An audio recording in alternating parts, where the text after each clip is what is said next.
ప్రేమ లేని పెళ్లి పార్ట్ 86. ఇప్పుడు తనకు వచ్చిన ఏ అవకాశాన్ని వదులుకోకూడదు, పృథ్వీ దగ్గర నమ్మకాన్ని కోల్పోకూడదు. అలా ఆలోచిస్తున్న ధరణి హ్యాపీగా తిని పడుకుంది. పృథ్వీ ధరణి మాయలో ఉన్నాడు. పాపం తన కోసం ఎంత చేస్తుంది. ఆమె ప్రేమ గొప్పది, తన కోసం ఎంతైనా చెయ్యాలి, ఆమెను ఇబ్బంది పెట్టకూడదు అనే భ్రమలో ధరణి ఉంచింది.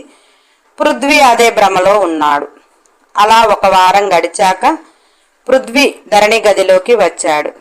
ధరణి ముద్దుగా తింటూ పృథ్వీని ఏ ఇబ్బంది పెట్టకుండా పారిపోవాలి, ఏదో చెయ్యాలి అన్న ఆలోచన లేకుండా హ్యాపీగా రెస్ట్ తీసుకుంటూ ఉన్నది. పృథ్వీ ధరణిని చూస్తూ, ఎలా ఉంది ధరణి ఇప్పుడు ఒంట్లో అన్నాడు.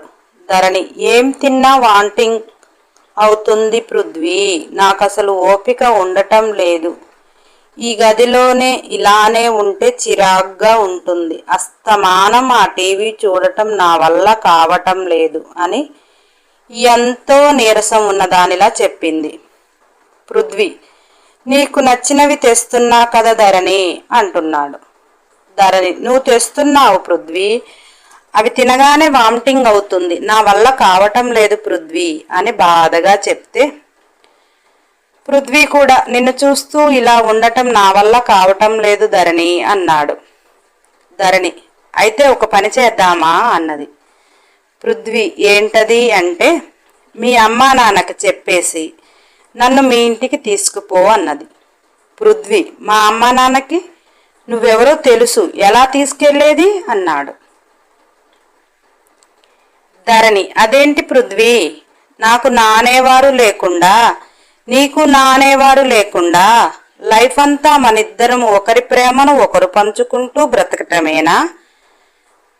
పృథ్వీ అదే అర్థం కావటం లేదు అన్నాడు. ధరణి, అయితే మనం పెళ్లి చేసుకుంటే ఇక నువ్వు మీ అమ్మా నాన్న చూసుకోవటం కలవదు, వాళ్ళ దగ్గరకు పోవు కదా అన్నది. పృథ్వీ, అలా ఎలా కలుస్తుంది, వారికి నేనొక్కడినే. నువ్వెంత సంపాదించావో మా అయ్యకు అంతుంది, ఏదో నా సొంతంగా చేసుకుంటా అంటే నీ స్పీచ్ విని నీ మంచితనం తెలుసుకొని మా నాన్న మీ కంపెనీతో టైఅప్ అవ్వమని నాకు కంపెనీ పెట్టి ఇచ్చాడు అని పృథ్వీ అంటే, ధరణి మనసులో, దొంగ చచ్చినోడ, సొంత కాళ్ళ మీద నిలబడి బ్రతకరా ఎదవనా కొడక అంటే, నువ్వు ఇక్కడికి వచ్చి చేసే ఎదవ పనులు ఇవ్వా?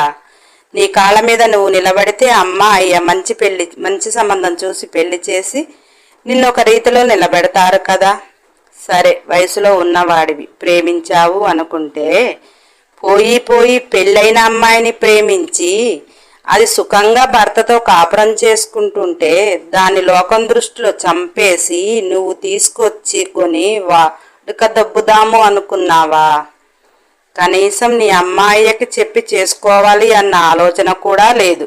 నేనేమైనా నిన్ను ప్రేమించాను? నా మొగుడితో నేను ఉండలేను పృథ్వీ, నువ్వు లేకుండా ఉండలేను పృథ్వీ అన్నా నువ్వు ఇలా తెచ్చి చచ్చినా బాగుండు. నీది ప్రేమ కాదురా, ఒంటికి పట్టిన పైత్యం. నీ పైత్యం వదిలేయటానికి నా దగ్గర నాకొక్క ఛాన్స్ దొరకాలి, అప్పుడు చెప్తారని సంగతి అని మనసులో అనుకొని, పృథ్వీ, మరి మీ అమ్మ అయ్య ఆస్తి నీకు రావాలి అంటే వాళ్ళు చెప్పింది వినాలి కదా అన్నది. పృథ్వీ, ఆస్తి కోసం వినాలి తప్పదు అన్నాడు. ధరణి, మరి మీ అమ్మ నాన్నకు నచ్చిన అమ్మాయిని నీకు పెళ్లి చేస్తే ఏం చేస్తావు పృథ్వీ అంటుంటే, పృథ్వీ, అదే ఆలోచిస్తున్నా ధరణి, ఏం చెయ్యాలి అని మనసులో. రోజు నిన్ను చూసి మైకంలో నేను ఎలా పొందాలి అని ఆలోచించాను, కానీ నువ్వేమో నన్ను ప్రాణంగా ప్రేమిస్తున్నావని తెలియలేదాయే. నువ్వు కాదు పొమ్మంటే నిన్నేదో చేయాలి అనుకున్నా, నువ్వేమో జీవితాంతం నాతోనే ఉంటాను అంటున్నావు. ఇప్పుడు ఏం చేయాలో అర్థం కాక సతమతమైపోతున్నా అని కొని మౌనంగా ఉంటే ధరణి ఏడుస్తూ, అయితే మీ అమ్మ నాన్న నీకు పెళ్లి చేస్తాము అంటే నువ్వు చేసుకుంటావు, అప్పుడు నేనేం చేయాలి పృథ్వీ అన్నది. పృథ్వీ, వాళ్ళు పెళ్లి చేసినా నిన్ను వదిలిపెట్టను ధరణి అన్నాడు. ధరణి, ఎన్ని రోజులు దాస్తావు పృథ్వీ, ఏదో ఒకరోజు మీ అమ్మా నాన్నకు తెలిస్తే నేనెవరో తెలిస్తే అప్పుడు నేను చచ్చిపోవటమే కదా, నువ్వు ఉండవుగా, నా కుటుంబము ఉండదు అని ధరణి శోకాలు పెట్టి ఏడ్చింది. పృథ్వీ, నువ్వు ఏడవకు ధరణి, నీకు అసలే బాలేదు. నేను అమ్మా నాన్న చేసుకోమన్నా పెళ్లి చేసినా చేసుకోను, సరేనా, నీకు మాట ఇస్తున్నా అన్నాడు. ధరణి, నిజంగా చేసుకోవు కదా అన్నది. చేసుకోను, ఏదో ఒకటి చేస్తాలే అన్నాడు. ధరణి కన్నీళ్లు తుడుచుకొని, నువ్వు నాకు ముందే చెప్పుంటే చక్కగా ఏదైనా ఆలోచించేవాళ్ళం అని నీరసంతో పడుకుంది. ధరణి బాధపడుతుంది అని పృథ్వీ వెళ్ళిపోయాడు. అలా ఇంకొక వారం గడిచింది.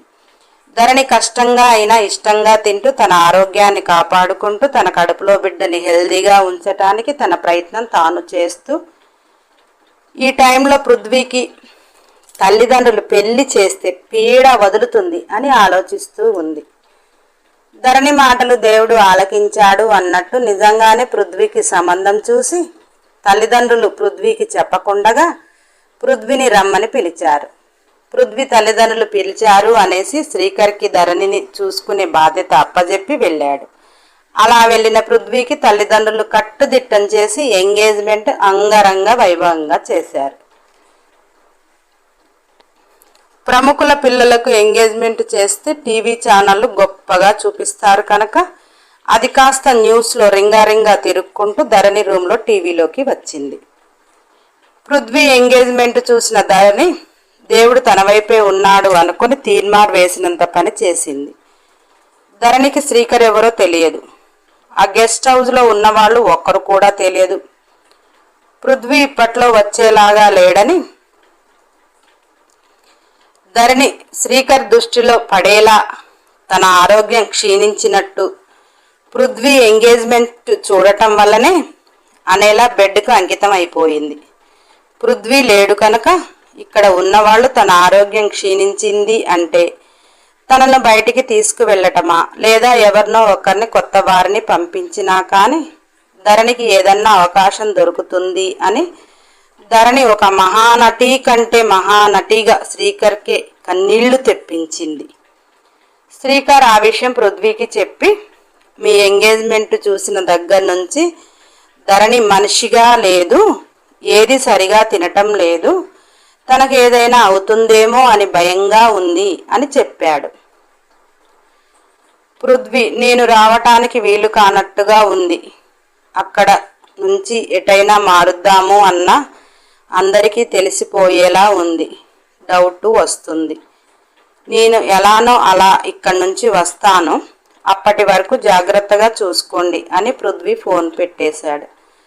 శ్రీకర్కి కూడా ధరణిని చూస్తుంటే భయం అనిపిస్తుంది. తనకి ఏదైనా అవుతుందేమో, పాపం కడుపుతో ఉంది అన్న ఆలోచనలో శ్రీకర్ ఆలోచిస్తున్నాడు.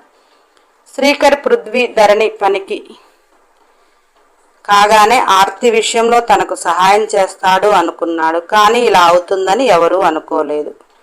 ధరణి శ్రీకర్తో, నా వల్ల అవటం లేదు, నాకేమైనా పచ్చి మ్యాంగోస్ దొరుకుతాయేమో తెచ్చి పెడతారా అన్నది.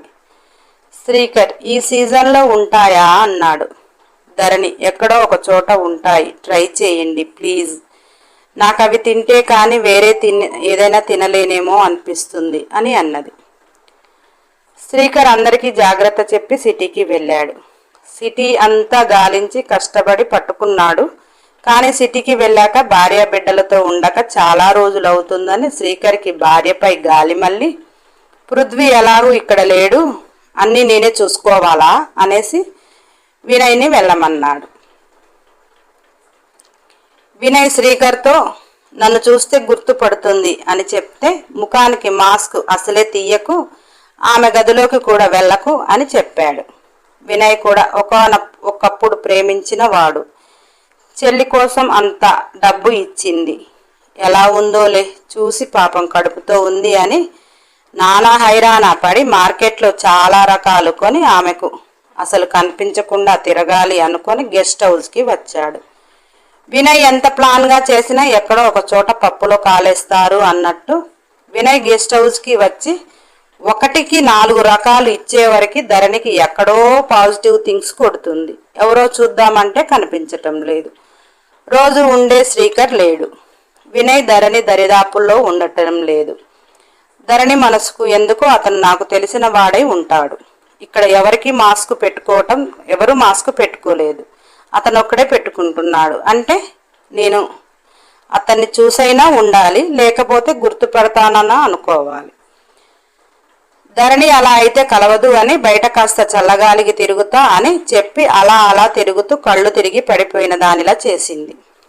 వినయ్ ధరణి పడిపోయింది ఏమైందో అని పరుగున వచ్చి స్పృహ తప్పి పడిపోయినట్టు ఉన్న ధరణిని ధరణి ధరణి అని వినయ్ లేపగానే ఆమె చెవుల్లో అది వినయ్ మాట. ఎందుకంటే 3 సంవత్సరాలు కలిసి చదువుకున్నారు, కలిసి జీవితం కూడా పంచుకోవాలి అనుకున్నారు. అటువంటిది వినయ్ స్పర్శ తెలియకపోవచ్చు, కానీ వినయ్ మాట ధరణికి తెలుసు. వెంటనే ధరణికి కూడా మైండ్లో బల్బు వెలిగింది. కరెక్టే, వినయ్ లేనిది వీళ్ళందరూ నన్ను చేరుకోలేరు అంటే ఇంటి దొంగని ఈశ్వరుడు కూడా పట్టలేడు అంటారుగా, అలా అన్నమాట అనుకొని తను వినయ్ మాటను కన్ఫర్మ్ చేసుకుని దగ్గర ఉన్నాడు కాబట్టి స్పష్టంగా చూడాలి అన్నట్టు మెలకువగా వస్తున్నట్టు కళ్ళు తెరుస్తుంటే వినయ్ మెల్లిగా కూర్చోబెట్టి తను దూరంగా జరిగాడు. ధరణి తన డ్రెస్ పై చున్నీతో కళ్ళు నలుపుకుంటూ మెల్లిమెల్లిగా తెరుస్తుంది. వినయ్ మంకీ క్యాప్ పెట్టుకున్నాడు. ఐస్ మాత్రమే కనపడుతున్నాయి. తదేకంగా వినయ్ని చూస్తే బాగుండదు అనుకుని అంతా చూసి నేను నా రూమ్కి వెళ్ళిపోతాను అని వినయ్ బాడీ లాంగ్వేజ్ని అర్థం చేసుకుంది, వాయిస్ని అర్థం చేసుకుంది. తన గదిలోకి వెళ్ళి వినయ్ ఇక్కడికి వచ్చాడు, ఈ విషయం నా ఫ్యామిలీలోకి నేనున్నాను అని ఎలా తెలుస్తుంది అని ఆలోచిస్తున్న తరుణంలో తన చెల్లి పుట్టినరోజు అని అర్థమై ఎలా చేరాలి, తమ్ముడికి ఎలా చేరాలి అనే ఆలోచనలో ఉన్న ధరణికి చెల్లి ద్వారా ఎలాగైనా తెలపాలి అనుకుంది. అలా ఆలోచిస్తున్న ధరణికి చెల్లికి పుట్టినరోజు తనే స్వయంగా చేసే చింతపండు స్వీటు గుర్తుకు వచ్చింది. ధరణి నవ్వుకుంది. చింతపండు స్వీటు ధరణి చెల్లెలకు ఇష్టమని ధరణికి భరత్కి మాత్రమే తెలుసు. ఖచ్చితంగా ఆ స్వీటు చెల్లికి చేరితే నేనున్నాను అనేది గుర్తించగలుగుతారు అన్న ఆలోచనతో మరుసటి రోజు ఉదయం పూట గార్డెన్లో కూర్చుని అక్కడ ఉన్న వారితో నాకు చాలా భయంగా ఉంది, ఏమీ తినలేకపోతున్నా, ఆ మెడిసిన్ వేసుకున్న ప్రయోజనం కనిపించటం లేదు, నాకు చివరిగా ఒక కోరిక ఉంది, తీరుస్తారా అని బాధగా అన్నది. వినయ్కైతే చాలా బాధగా ఉంది. అనవసరంగా పృథ్వీతో కలిశాను, ధరణిని ఈ పరిస్థితికి తెచ్చాను, నలుగురికి మేలు చేసి ఆమెకే కీడు చేస్తున్నాము, నా జల్సాలకి అనవసరంగా ధరణి జీవితాన్ని బలి చేశాను అని చాలా బాధగా అనిపిస్తుంది. వినయ్ తట్టుకోలేక, మేడం మీరు అలా అనకండి, మిమ్మల్ని హాస్పిటల్కి తీసుకుని వెళతాను అని వినయ్ అంటుంటే అక్కడ ఉన్న ఇంకొక అతను సార్ బయటికి తీసుకుని వెళ్ళవద్దని చెప్పాడు, తర్వాత మనం చాలా ప్రాబ్లమ్స్ ఫేస్ చేయాల్సి ఉంటుంది అంటే వినయ్కి ఎక్కడ లేని బాధ కలిగింది. వినయ్ ఇంకేదైనా మార్గం ఉంటే చెప్పండి మేడం, మీరు బయటికి వెళ్ళటానికి వీలు లేదు కదా అని అన్నాడు. ధరణి నేనొకటి చెప్తాను కానీ మీరు నవ్వకూడదు, చిన్నప్పుడు మా అమ్మమ్మ కడుపుతో ఉన్నవాళ్ళు ఏది తినలేక అవస్థలు పడుతుంటే అప్పట్లో చింతపండు స్వీటు అనేది లేదు కాబట్టి చింతపండును బెల్లం పాకంలో వేసి ఎవరిదైనా పుట్టినరోజు అయితే వాళ్ళకిచ్చి అలా ఒక 10 మందికి పంచితే ఆమెకు ఆ బాధలు తీరుతాయని చెప్పింది. ఆ విషయం ధరణి చెప్పగానే అక్కడ ఉన్నవారు అలా కూడా ఉంటుందా మేడం అని అన్నారు.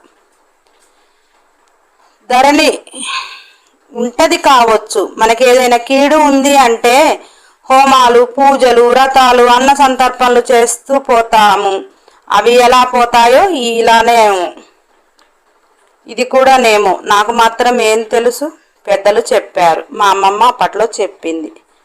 బాబు మీలో ఎవరన్నా అలా ఆ గుడికి వెళ్ళి ఒక 10 మందికి పంచండి, అప్పుడైతే మార్కెట్లో కూడా దొరుకుతుంది, పుట్టినరోజు అన్న ప్రతి అమ్మాయికి అది పెట్టండి, వాళ్ళు ఇష్టంగా తింటారు అంటే నాకు ఈ బాధ తగ్గుతుందట అని ఎంతో దీనంగా అన్నది. వినయ్ తన భార్య పుట్టినరోజు రేపు, ఆ స్వీట్ ఏదో ఆవిడకిస్తే ఆవిడ తిని గుడికి వెళ్ళి మిగిలిన వారికి తీసుకొని ఇస్తది అనేసి వినయ్ వినయంగా, మేడం మీరు చెప్పిన పని రేపు కంప్లీట్ చేస్తాను, ఈ ఒక్కరోజు ఎలాగో ఓపిక పట్టండి అని అక్కడ ఉన్నవారికి జాగ్రత్తలు చెప్పి శ్రీకర్కి ఫోన్ చేసి నేను ఇంటికి వెళ్తున్నాను అని చెప్పాడు. శ్రీకర్ గెస్ట్ హౌస్కి వస్తే వినయ్ వెళ్ళిపోయాడు. మరుసటి రోజు వినయ్ ధరణి చెప్పిన స్వీట్ తీసుకుని వెళ్ళి భార్యకి విషెస్ చెప్పి చేతిలో పెట్టాడు. ధరణి చెల్లెలు ఆ బాక్స్ చూసి షాక్ అయింది.